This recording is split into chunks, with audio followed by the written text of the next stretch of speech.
Caio, eu tenho muita dificuldade para crer em certos eventos absurdos aos meus olhos que a Bíblia relata.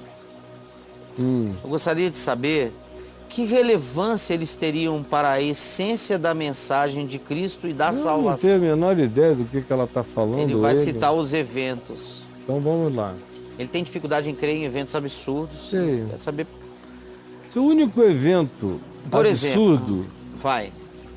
que, se eu não crer, me arrebenta, porque eu não terei nem depois disso razão forte para viver Vamos lá. e não temer a morte, é não crer na ressurreição. Eu sabia que você ia falar isso, né? Agora o resto, cara, se o sol parou, se não parou, se o Mar Vermelho abriu, se não abriu, Tá. se o Jordão congelou lá na frente, o pessoal passou cantando com a arca, Sei. se a muralha de Jericó caiu ou não caiu, Sei. se Davi matou Golias, Sim, cara. se o exército de Senaqueribe foi morto por um anjo que matou 185 mil homens, dos seus principais generais, sitiando Jerusalém, Certo. se qualquer outra coisa, se o machado flutuou lá com Eliseu, se Elias foi aos céus levado de um redemoinho, sinceramente não muda a vida de ninguém. Agora, se Jesus ressuscitou ou não ressuscitou, aí se ressuscitou, aleluia. Se não ressuscitou, ferrou geral. Porque se eu não tiver esperança de ressurreição, minha vida, depois de Jesus, está reduzida a uma angústia suicida. É um fenômeno hermenêutico, cara. Hã? Hermenêutico, né? É um fenômeno da fé, porque também tem que entender. não é hermenêutico do ponto de vista da etimologia, do significado filosófico de hermenêutica. Tá. E nem jurídico, e nem disso, nem daquilo, nem histórico. É uma questão de fé. O pessoal não entendeu que não existe nenhum embasamento histórico que me prove a ressurreição. Tá. Embora eu tenha muito mais elementos históricos, disparadamente, para atestar o significado da ressurreição, mas mesmo que eu tivesse um vídeo da ressurreição, ainda assim eu poderia continuar descrente. Porque não são esses fatos que se impõem de tal modo que apareça fé na gente. Se os fatos se impusessem e a fé aparecesse no coração, e todo mundo que viu tudo que todo mundo já viu, de graça e de misericórdia de Deus na vida, estava crendo. Mas é que o coração é duro, é tardo, é retardado, tem medo de crer, procrastina todo crer porque tem medo das implicações de como se terá que viver depois daquele crer, depois daquela certeza, depois daquela admissão. Mas no fim, não são as provas e as demonstrações que me trazem fé. Essa fé nasce em mim como um suscitamento milagroso, praticamente ex nihilo, onde não havia nada. É como o surgimento do universo. A fé é trazida do nada do meu ser pela palavra de Deus. É a palavra de Deus que suscita o meu crer. Agora, quando a palavra suscita o crer em mim, eu me seguro nesse crer que foi suscitado em mim e viajo nele de eternidade a eternidade sem problema nenhum. É maravilhoso isso que você está falando. Sem problema nenhum, está tudo resolvido e a ressurreição é um fato meu. Meu Deus. Eu sou a principal testemunha da ressurreição. Sim. Eu sou. Que coisa. Isso muda tudo. Porque eu sou um ressuscitado, dando testemunho disso. Amém. Porque a palavra de Deus criou a fé em mim, como foi a palavra de Deus que criou o universo, no qual hoje, apenas agora, se consegue fotografar pálida e distantemente o primeiro sinal de buraco negro. Que coisa linda. Qual foi a fé? A mesma fé, a mesma palavra que criou o universo, é a mesma palavra que cria a força e o poder da ressurreição. A própria ressurreição se factualiza de maneira existencial em mim pela palavra da esperança trazida no Evangelho. Aí é meu. E eu experimento. É só isso aí que não pode faltar em mim. O resto é discussão de crentes na escola dominical, é briga de tolos que não entenderam na vida o que seja apenas essencial. Pouco é necessário ou mesmo uma só coisa, como disse Jesus. E é essa coisa que eu estou falando aqui, que não é tirada, que quando se implanta não importa o resto. E aí? Aí ele cita O quê? os fenômenos, os absurdos, As bobaginhas? as bobaginhas, mas a ressurreição é a última dele. Então, ele não acredita que o sol parou. Aí ele fala do mar vermelho, Eu sabia, né? a mula falante, a mulher de Ló, e Jesus realmente foi crucificado e ressuscitou ou fugiu e teve uma vida normal? Maria de fato teve uma gravidez, fruto do Espírito Santo, ou de um estupro? Tudo é bobagem se Jesus não ressuscitou. Se Jesus ressuscitou, o resto está todo validado. Quem pode o mais, pode o menos. Coisa maravilhosa. Eu vi a minha vida aí no que você falou, é lindo. Vamos lá, brother? Você crê por conta do que você ouve. Você vai ficar com problema com a virgindade de Maria? Eu tenho problema com a virgindade de Maria se Jesus não ressuscitou. Se Jesus ressuscitou, Isso é muito Maria cara. Virgem dá a luz a Jesus é a coisa mais normal. Se ressuscitou, tudo tá valendo. Tá tudo bem. Então, meu filho, e a ressurreição? Você pode pegar até aquele filminho comigo, tem aí na internet, por aí, Que Diferença Faz? Procura aí no Google, Caio Fábio, Deixa eu ver aqui. filme Que Diferença Faz? Deixa eu ver. Consegue? No Gugão mesmo? É no Gugão. Gugão, vamos lá. Caio Fábio. Filme Que Diferença Faz? Filme Que Diferença Faz. Então, a questão Gugão, é a seguinte, ó. é um filme. Gugão. É esse aí. Aí ele aqui, ó. É esse aí. Então, é de 82. Esse filme era numa época em que a grande discussão era sobre a historicidade ou não de Jesus. Esse cara aqui. Nas universidades do Brasil, se discutia isso direto. Aí me fizeram uma proposta de fazer esse filme lá em Londrina. Um filme feito dentro da Universidade de Londrina. Tá no YouTube. E aí chegou o dia, eu fui para lá e reuniram as classes, no auditório, tinha as perguntas que os atores, os protagonistas tinham que me fazer, mas os coadjuvantes eram todos alunos dos cursos ali, que foram lá assistir, participar. Sim, né? sim. E aí a questão era essa. A história, a historicidade de Jesus prova a sua ressurreição? No fim, essa é a questão. E a pergunta é: que diferença faz? Se Jesus ressuscitou ou não ressuscitou? É a pergunta de um dos rapazes lá no debate. Certo. E aí, eu ali, jovenzinho, estou com todas aquelas respostas que você dá. Aqui falando. Bota aí, Thiago, rapidinho. Corta para dentro da gente. De testemunho. Ele botou de lá. Isso nos leva a uma segunda questão. A questão que nos traz um problema. Talvez vocês possam saber qual é o problema. Alguém aqui sabe? Se o testemunho é válido. 27 Exato, anos. se o testemunho é válido. Legal. Então, volta aqui para mim.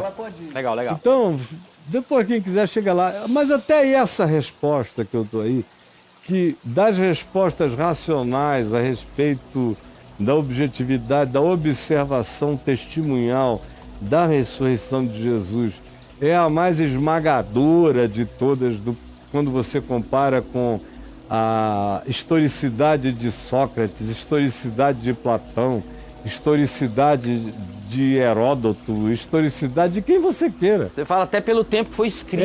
Porque sobretudo, eu vou usando quais eram os approaches científicos da história para demonstrar a historicidade de algo.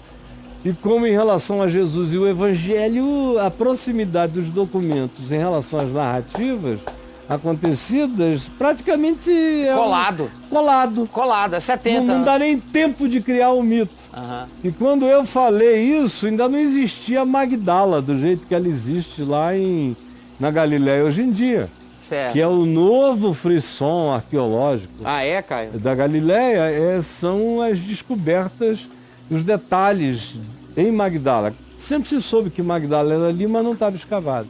Hoje está, cada vez mais. E aí encontra-se lá uma sinagoga onde judeus e cristãos adoravam a Jesus juntos 8 anos depois da morte de Jesus. Aí liquida o fato, né, cara? Não dá nem tempo de se construir entre antagonistas um senso comum a respeito de Jesus como objeto de adoração num momento histórico 8 anos depois da ocorrência. Então, mas isso também não fomenta, não cria fé no coração de ninguém. Chega uma hora que ou é a palavra dele que suscita isso em ti, você viaja segurando no cetro da palavra, e aí você viaja o universo inteiro. Amém. Você para, sobe, desce, você está ali firme como alguém que tem Senhor é Senhor do espaço-tempo, segurando na fé. Em cima e embaixo já não apavoram, nem o profundo nem o distante significam nada. Você está segurando no cetro da vida, amém, no poder que vence a morte, no fator ressurreição. Isso aí, meu filho, é milagre, é um absurdo. Deus é um absurdo, o universo é um absurdo. O cara que fica ainda elegendo absurdinhos na Bíblia não percebeu que vive no absurdo e não se suicida. Porque se o meu problema fosse o absurdo, eu me mataria, já tinha me matado aos 18 anos. Né? Foi quando eu cheguei à conclusão que a vida era um absurdo, a existência. Claro. Falei, quero morrer. Não faz sentido, eu vou ficar aqui sofrendo para quê? Fingindo o quê? Brincando de quê? Não sou idiota para ficar sofrendo essa pasmaceira. Se Deus não é, se nada é, se isso aqui é só acaso e nada tem sentido, é só um conglomerado estranhamente sublime, mas que não faz sentido com nada e nem dá razão de ser para coisa alguma, eu, com essas angústias todas que me oprimem, quero morrer. Foi o meu raciocínio com 18 anos de idade. E eu ia morrer se o Evangelho não tivesse me apanhado.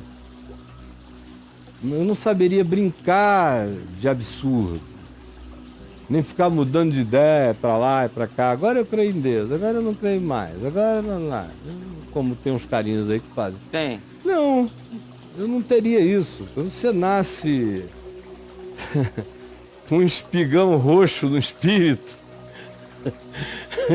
você, meu amigo, parte para as cabeças. Ou pega ou larga de vez. Você entendeu? Então eu e sou desse tipo que não ia brincar disso. Foi a ressurreição que me trouxe até essa idade, com essa esperança que eu tenho e com a qual viverei, morrerei e conhecerei todas as coisas. Por causa da força da ressurreição e da fé inabalável que ela produziu dentro de mim. Mas não foi a razão que me levou a produzir a ressurreição. Foi, de fato, a palavra da fé que me levou à ressurreição e, a partir disso, tudo fez sentido. Agora, Paulo disse que se alguém não crê na ressurreição, não crê nessa transcendência, ele se torna o mais infeliz de todos os homens.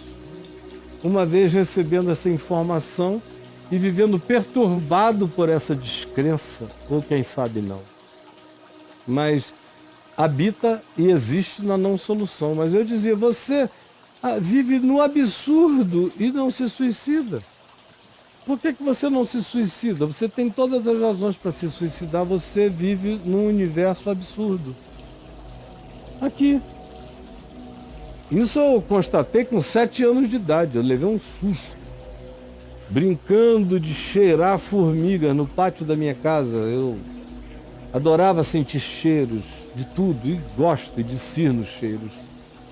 E formiga eu sabia todos os cheiros. Das pretinhas, das de fogo, das saúvas, da saúva preta, da saúva vermelha, de todos os tipos. Cheirava, do tipo de terra, de barro, cheiro de plantas. Eu li brincando, vendo. O meu game era esse. Ver as formiguinhas passando e eu sentindo os cheiros. De repente eu virei para cima e dei com aquela abóbada azul e me senti chupado para dentro daquilo. Aquela angústia do espaço-tempo. E eu disse, eu existo aqui. E o que é isso aqui onde eu existo? O que é isso aqui? Eu quero saber o que é isso aqui. Ai, minha mente, ainda que infantil, foi fazendo as viagens para o meu universo possível. Para o universo narrado pelo meu pai, que já me falava do sistema planetário, de galáxias, onde a gente era nada perto delas e como o universo estava cheio delas. Ia, e eu perguntava e nunca ninguém sabia me dizer onde era a parede, a finitude desse lugar. Era uma coisa que ia, mas ao mesmo tempo não se sabia de onde ele vinha nem para onde ele ia, aos meus 7 anos de idade.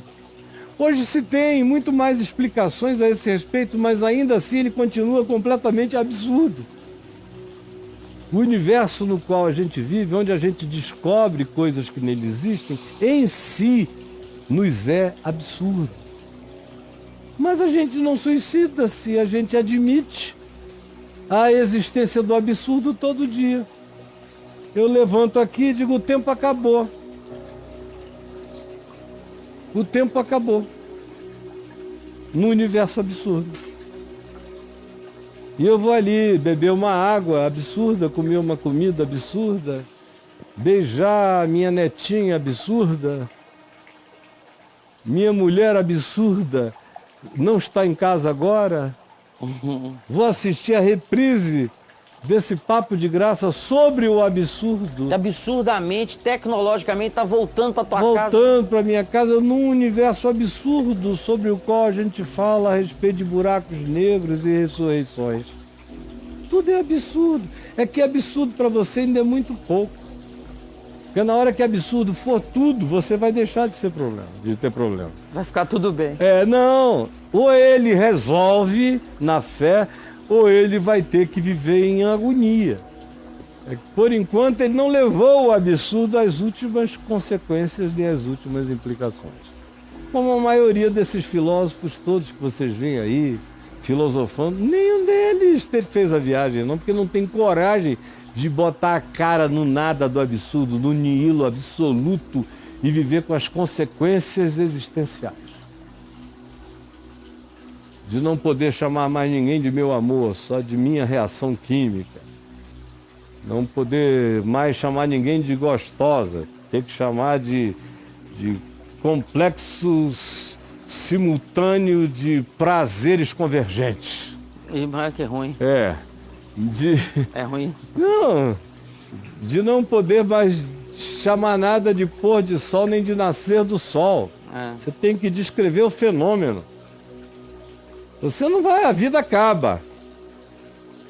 A vida acaba, a manga não é gostosa, é uma impressão necessária de prazer por causa da nossa primitividade, na qual, para nos alimentarmos, precisávamos também de determinadas compensações gustativas.